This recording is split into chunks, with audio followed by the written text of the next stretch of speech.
Hello, नमस्ते सभी को। रेट मेंस हिंदी सब्जेक्ट की टॉपिक वाइज क्लासेज में आज की हमारी सेकंड क्लास रहेगी और आज का हमारा टॉपिक है शब्द शक्ति का। शब्द शक्ति की एक क्लास हो चुकी है जिसमें हमने अभिधा शब्द शक्ति को पढ़ लिया है और लक्षणा शब्द शक्ति को पढ़ लिया है। अभिधा शब्द शक्ति मुख्य अर्थ अर्थात सुनने वाला या जो पढ़ने वाला श्रोता और पाठक जो होता है उसको सुनते ही उसका जो मुख्य अर्थ या वाच्यार्थ बोलने वाले का जो सीधा अर्थ निकाले वह अभिधा होती है और लक्षणा उसके लक्षण के आधार पर जो अर्थ निकले वहाँ पर लक्षणा शब्द शक्ति होती है। दोनों का मैंने एक एग्जाम्पल भी दिया था, जैसे गाय घास खाती है या गाय दूध देती है, ठीक है, खाती है। यहाँ पे जो सुनने वाला जो है या पढ़ने वाला है पाठक के मन में, श्रोता के मन में इस गाय का सीधा सा अर्थ निकल रहा है कि यह एक पशु विशेष है, पशु है, ठीक है। घास खाने का कार्य कोई मनुष्य तो करेगा नहीं, इसलिए इसका सीधा अर्थ निकल रहा है कि गाय एक पशु है। लेकिन इसी को हम दूसरे वाक्य में चेंज कर दें कि वह तो गाय है, या शीला की माँ तो एकदम गाय है, ठीक है। तो उसको करेंगे शीला की माँ तो गाय है। वहाँ पर गाय किसके आधार पर, उस गाय के लक्षणों के आधार पर उसका अर्थ निकलेगा। अब शीला की माँ कोई इंसान है, मनुष्य है, एक औरत है, वह पशु तो हो नहीं सकती, गाय तो नहीं हो सकती, लेकिन गाय जैसे गुण उसके अंदर है, अर्थात बहुत ही सहनशील, सीधी सरल स्वभाव वाली है, इसलिए उसे गाय की संज्ञा दी गई है। तो लक्षण के आधार पर मुख्य अर्थ निकले गाय का, गाय ही अर्थ निकले, पशु का अर्थ निकले तो अभिधा शब्द शक्ति है, और गाय के लक्षणों के आधार पर उसका अर्थ निकले तो लक्षणा शब्द शक्ति है। और आज हम बात करते हैं व्यंजना शब्द शक्ति की। इसका जो अर्थ लिया जाता है वह व्यंग्य के आधार पर लिया जाता है, अर्थात श्रोता या पाठक के मन में जो सुनने के आधार पर अपनी अपनी कल्पना के आधार पर उसका अर्थ लगाएंगे। भी जो भी व्यंग्यार्थ होता है वो प्रयोजन के अनुसार अलग अलग अर्थ देता है। भी किसी ने सुना कुछ और उसका अर्थ कुछ निकाला, ठीक है। जैसे एक एग्जाम्पल मैंने उस दिन दिया भी था कि संध्या हो गई है या शाम के 5 बज गए हैं, तो संध्या हो गई है एक ही वाक्य है, लेकिन सुनने वाला उसका अलग अलग अर्थ निकालेगा। देखते हैं आगे।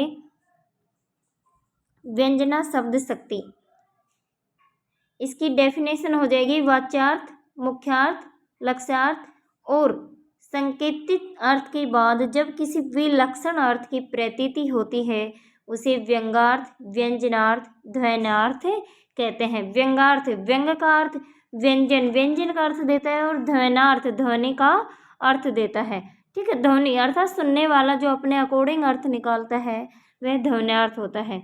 अब इसमें वाच्यार्थ, मुख्यार्थ और संकेतित अर्थ किसका होता है, अभिधा वाला अर्थ होता है, ठीक है। वाच्यार्थ बोलने वाला सीधा अर्थ निकले, मुख्य उस शब्द का मुख्य अर्थ निकले, और उसका संकेतित अर्थ अर्थात जिस भी वस्तु व्यक्ति के बारे में है, किसी प्राणी के बारे में जो कहा जा रहा है उसका सीधा अर्थ निकले, जिसकी तरफ हम संकेत कर रहे हैं उसका जो सीधा अर्थ निकले वह अभिधा में चला जाएगा, और लक्ष्यार्थ लक्षण के आधार पर जो अर्थ निकले लक्ष्यार्थ हो जाएगा। इनके अर्थ के बाद अर्थात इन शब्द के वाच्यार्थ, मुख्यार्थ, लक्ष्यार्थ और संकेतित अर्थ को बाधित कर जब कोई एक नया ही अर्थ निकलता है उसे व्यंग्यार्थ, व्यंजनार्थ या ध्वन्यार्थ कहते हैं, ध्वन्यार्थ कहते हैं। जिस शब्द शक्ति से व्यंग्यार्थ का बोध होता है उसे व्यंजना शब्द शक्ति कहते हैं। व्यंग्यार्थ का व्यंग धन अर्थ, ठीक है, व्यंग धन अर्थ, इसका संधि विच्छेद हो जाएगा, उसे व्यंजना शब्द शक्ति कहते हैं। अब देखते हैं इसकी पहचान क्या है। इसमें अर्थ पाठक और श्रोता की कल्पना शक्ति पर निर्भर करता है। मैंने अभी बताया था कि जो व्यंग्यार्थ है, व्यंग का जो अर्थ है वो प्रयोजन के अनुसार अलग अलग निकलता है, ठीक है। सुनने वाला उसका अर्थ अलग अलग देता है, ठीक है। अब देखते हैं व्यंजना शक्ति के भेद कितने होते हैं। व्यंजना शक्ति के भेद, व्यंजना शक्ति के 2 भेद होते हैं, शाब्दिक व्यंजना और आर्थी व्यंजना। शाब्दिक व्यंजना क्या होती है, जहाँ पर व्यंजना शब्द पर आधारित हो, ठीक है, जहाँ किसी शब्द विशेष के कारण ही व्यंग निकलता हो और उस शब्द के जगह कोई और शब्द लिख दिया जाए तो उसका व्यंग नहीं निकलता हो, व्यंग्यार्थ ना निकले। किसी भी शब्द का पर्यायवाची शब्द लिखने पर उसका व्यंग्यार्थ खत्म हो जाता हो, वहाँ पे शाब्दिक व्यंजन होते हैं। अर्थात जो शब्द लिखा जाए किसी पद में, किसी वाक्य में, या जो शब्द बोला जाए वही शब्द व्यंग्यार्थ निकालता है, वहाँ पर शाब्दिक व्यंजना होती है। और आर्थी व्यंजना में क्या होता है कि किसी भी शब्द का जो अर्थ निकल रहा है, अर्थ के आधार पर व्यंग्यार्थ निकल रहा है, तो वहाँ पर उसका पर्यायवाची शब्द भी हम प्रयोग कर सकते हैं। शाब्दिक व्यंजना में अनेकार्थक शब्द का प्रयोग होता है, इतना ध्यान रखना है आपको। अनेकार्थक शब्द अर्थात एक ही शब्द के अनेक अर्थ निकले, ठीक है। और इसमें एक अर्थक शब्द होते हैं, एक ही शब्द का एक अर्थ निकले, अर्थात अनेक शब्दों का भी एक ही अर्थ निकले। पर्याय जैसे एकार्थक शब्दों में क्या आ जाएंगे, समानार्थी या पर्यायवाची शब्द आ जाएंगे, और अनेकार्थक शब्द में अनेक अर्थक ही शब्द होते हैं। जैसे एक ही शब्द का अनेक अर्थ निकलते हैं, जैसे हमने पानी बोल दिया, पानी का चमक भी हो जाएगा, मैंने पिछली क्लास में बताया था, पानी का चमक हो जाएगा, पानी का इज्जत हो जाएगा, और पानी का जल भी हो जाएगा। वे शब्द क्या होते हैं, अनेकार्थक। अब पानी का पर्यायवाची अगर जल लिख दें वहाँ पे, किसी भी पद में आया था, जैसे मैंने एक दोहा बताया था आपको, रही मन पानी राखे बिन पानी सब सून, पानी गए न उबरे मोती मानस चून। अब इस पानी की जगह अगर जल रख दिया जाए तो उसका व्यंग्यार्थ खत्म हो जाएगा, क्योंकि जल का अर्थ तो जल ही निकलेगा। अब मोती के साथ जल का अर्थ चमक नहीं निकल सकता, मनुष्य के साथ जल का अर्थ इज्जत नहीं निकलता है। पानी का अर्थ चमक भी होता है, इज्जत भी होता है, और जल भी होता है, अर्थात पानी ही शब्द उपयुक्त होता है। पानी शब्द से ही व्यंग्यार्थ निकलेगा, ना कि जल से, ठीक है। अब देखते हैं आगे शाब्दिक व्यंजना। इसकी डेफिनेशन हो जाएगी, जहाँ व्यंग्यार्थ किसी विशेष शब्द के प्रयोग पर आश्रित होता है वहाँ शाब्दिक व्यंजना होती है। अन्य शब्द रखने पर व्यंग्यार्थ नहीं निकलता है और अनेकार्थक शब्दों का प्रयोग होता है। मैंने अभी कहा था कि अन्य शब्द रखने पर व्यंग्यार्थ नहीं निकलता, अर्थात किसी भी शब्द का हम पर्यायवाची शब्द रख दें तो उसका व्यंग्यार्थ समाप्त हो जाता है। जैसे एक एग्जाम्पल के माध्यम से समझेंगे, चिर जीवो जोरी जुरे क्यों न स्नेह गंभीर, को घटी ये भानुजा वे हलधर के वीर। अब यहाँ पे देखो एक शब्द आया है वृष भानुजा और एक शब्द आया है हलधर। यहाँ पे वृष भानुजा, इसको टुकड़े करके देखते हैं हम, वृषभ धन अनुजा, और एक टुकड़ा हो जाएगा इसका वृष भानु धनुजा, ठीक है। अब यहाँ पे वृषभ अनुजा, अनुजा का अर्थ होता है बहन, वृषभ का अर्थ क्या होता है, बैल। अब यहाँ पे बैल की बहन, बैल की बहन क्या हो जाएगी, बैल की बहन क्या हो जाएगी, गाय हो जाएगी।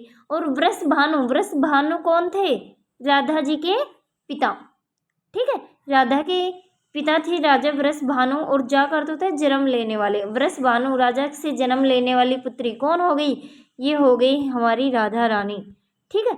तो यहाँ पे वृष भानु के कितने अर्थ निकल गए, गाय और राधा, ठीक है। और हलधर के भी, हलधर किसका नाम है, हलधर श्री कृष्ण के भाई बलराम का नाम है। तो यहाँ पे हलधर का एक अर्थ तो क्या निकल गया, बलराम, ठीक है। और एक अर्थ क्या निकल गया, हलधर, हल को धारण करने वाला कौन होता है, बैल होता है, ठीक है। तो यहाँ पे दो अर्थ निकल रहे हैं, वृष भानुजा और हलधर के। अगर इनकी जगह, वृष भानुजा की जगह अगर राधा शब्द आ जाता, या फिर हलधर की जगह बलराम आ जाता, या फिर गाय और बैल में से एक शब्द आ जाता, एक ही आता, तो इनका जो व्यंग्यार्थ है वो समाप्त हो जाता, ठीक है, व्यंग्यार्थ समाप्त हो जाता। यहाँ पर दो अर्थ दे रहे हैं। अब मैंने कहा भी है कि अनेकार्थक शब्दों का प्रयोग होता है। और एक इसमें पहचान है, आपको समझ में नहीं भी आए तो श्लेष अलंकार होता है, ठीक है।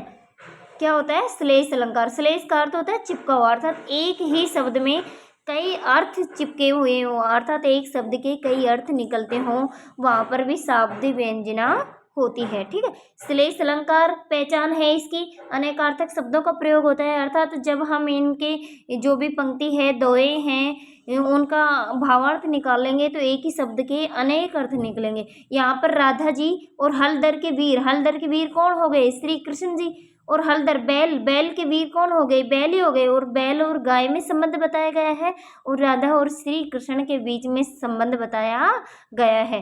भाई इस पूरे का भावार्थ आप सभी को पता है, चिरजो, लंबी उम्र हो, जोड़ी जुड़े, ऐसी जोड़ी लंबे समय तक चले, क्यों न सने गंभीर, उनमें क्यों नहीं स्नेह प्रेम गंभीर हो, अर्थात उनमें क्यों नहीं गहरा प्रेम हो।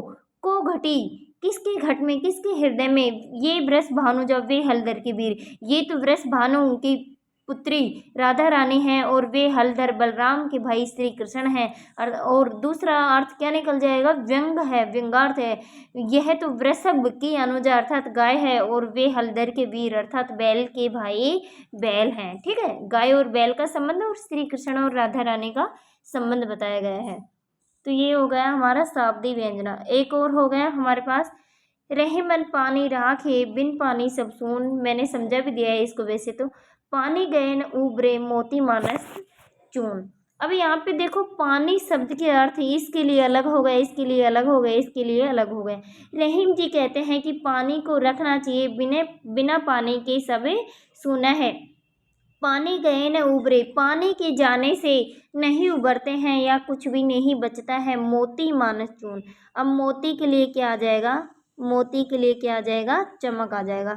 तो रहीम जी ने कहा है कि अगर मोती की चमक चली जाए तो उस मोती का कोई मोल नहीं रहता है। मनुष्य के लिए कहा है इज्जत, अगर मनुष्य की इज्जत चली जाए तो उसको समाज में सभी हीन भावना से देखते हैं, उसकी कोई इज्जत आदर सम्मान नहीं होता है। और चून होता है चून, आटा।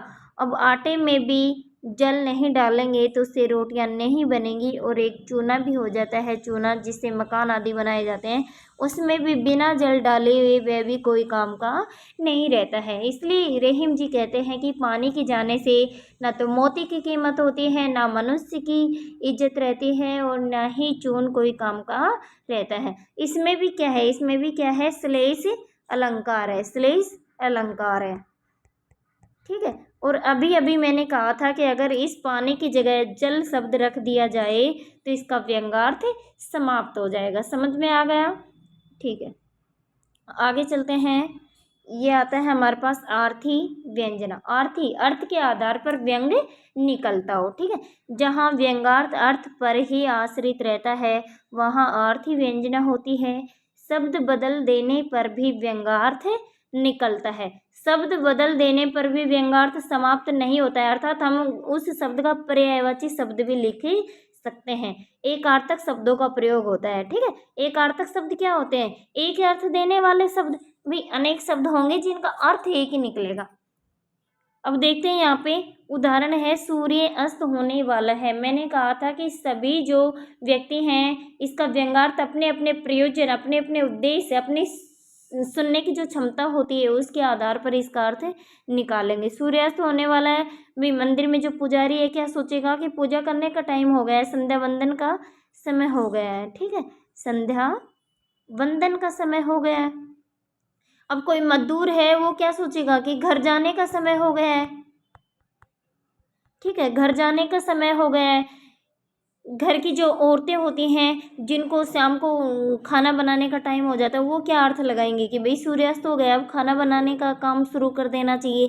खेत में काम करने वाले क्या सोचेंगे? खेत का काम बंद करके घर जाना चाहिए।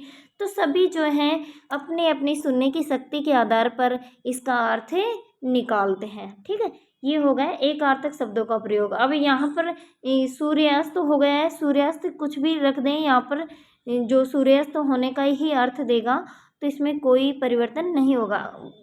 एक अर्थक शब्द पर्यायवाची शब्द लिखने पर भी इसमें व्यंग्यार्थ निकलता रहेगा। अब आगे देखते हैं, एक मनमोहन तो बस के उजारो मोही, हिये में अनेक मनमोहन बसावना। मनमोहन किसके लिए आया है? मनमोहन आया है श्री कृष्ण के लिए। जब श्री कृष्ण मथुरा चले जाते हैं तो गोपियाँ उनके वियोग में, जब उद्धव उनका संदेश लेके आते हैं, सूरदास जी का पद है ये, ज़्यादा डिटेल में नहीं जाएंगे, हमें शब्द शक्ति पढ़नी है, ना कि इनका भावार्थ करना है। तो जब उद्धव उनका संदेश लाते हैं और उद्धव श्री कृष्ण के संदेश को गोपियों को देते हुए कहते हैं कि अब तुम्हें योग साधना करनी चाहिए, अर्थात श्री कृष्ण को भूल कर और अपने जीवन में आगे बढ़ना चाहिए, तुम्हें योग साधना करनी चाहिए, उनके वियोग में नहीं तड़पना चाहिए। तो गोपियों का जो उद्धव को जो उनका आंसर था वो था, एक मनमोहन तो बस के उचार्यो मोही, हे में अनेक मनमोहन बसाओ ना। अर्थात हमने योग साधना की थी, हमने किसी से प्रीति लगाई थी, हमने भी किसी से लगाव किया था, प्रेम किया था, स्नेह था हमें भी, किससे? श्री कृष्ण से। उसने तो हम बस के उजारे मोही हमें बर्बाद कर दिया, अर्थात हमें छोड़कर चले गए हैं। ये में हृदय में या मन में अनेक मनमोहन बसाओ, अर्थात तुम हमें और योग साधना की बात कह रहे हो, तो हम किसी और के प्रति आसक्त नहीं होना चाहते, इसलिए हमारे मन में अनेक मनमोहन श्री कृष्ण या उनकी यादें मत बसाओ। तो यहाँ पे मनमोहन की जगह कोई भी शब्द लिख देंगे, माधव, श्री कृष्ण, मोहन, मुरारी, जो भी लिख देंगे तो इसमें व्यंग्यार्थ निकल के ही रहेगा, व्यंग्यार्थ समाप्त नहीं होगा। ठीक है, अब एक और एग्जाम्पल आपके सामने है, अब निराशा छोड़ आम बोरा गए। अब इसमें बहुत सारे अर्थ निकल सकते हैं, आप भी अपनी कल्पना शक्ति के आधार पर इसका अर्थ निकाल सकते हो। भाई कोई भी गरीब व्यक्ति है, उसने बगीचा लगा रखा है और उसकी जो आजीविका है वो आम के पेड़ों से ही चलती है, उसमें जो आम लगते हैं उनको बेचकर ही वह अपनी जीविका चलाता है, उसकी दिनचर्या चलती है। तो अगर वह ये शब्द सुनेगा तो क्या अर्थ निकालेगा? अब निराशा छोड़ आम बोरा गए हैं, अर्थात आम पर बोर आ गए, अब इन पे फल लगेंगे और बेचकर तुम अपनी आजीविका चला सकते हो, आजीविका अच्छे से चला सकते हो। ठीक है, और इसका दूसरा अर्थ सुनने वाला क्या निकालेगा? अब निराशा छोड़ आम बोर आ गए, अर्थात जिस ऋतु में आम के बोर आते हैं उस ऋतु का वर्णन किया गया है। जिस प्रकार खेतों में जो फसल होती है, आम के बोर आने का जो संकेत देता है, बसंत ऋतु होती है तो उसका संकेत देता है, वो सुनने वाला उसका दूसरा अर्थ निकालेगा। ठीक है, तो इसमें सब अपने अपने प्रयोजन के आधार पर अलग अलग अर्थ निकालते हैं, वहाँ पर आर्थ व्यंजना होती है। ठीक है, ये होता है हमारा शब्द शक्ति का टॉपिक समाप्त। और भी बहुत सारे एग्जाम्पल हैं, कुछ एग्जाम्पल जो हैं वो हम टेस्ट सीरीज के माध्यम से आपको करवा देंगे। जहाँ भी आपको लगे कि हमें समझ में नहीं आया है तो कमेंट बॉक्स में कमेंट ज़रूर करें और आपकी हर समस्या का समाधान किया जाएगा। और जहाँ तक उम्मीद है आपको समझ में आ गया होगा, नहीं भी आया होगा तो आपको जो टेस्ट सीरीज लाएंगे हम प्रत्येक टॉपिक की, उनके क्वेश्चनों को जो हम व्याख्यात्मक क्वेश्चन हल करवाएंगे, व्याख्यात्मक क्वेश्चनों के माध्यम से ही पूरा टॉपिक क्या है हम क्लियर कर लेंगे। क्वेश्चनों के माध्यम से ही पूरा टॉपिक क्लियर करेंगे तो और भी अच्छे से आपको समझ में आ जाएगा। और क्लास आपको अच्छी लगे तो please like, subscribe and comment ज़रूर करना। धन्यवाद।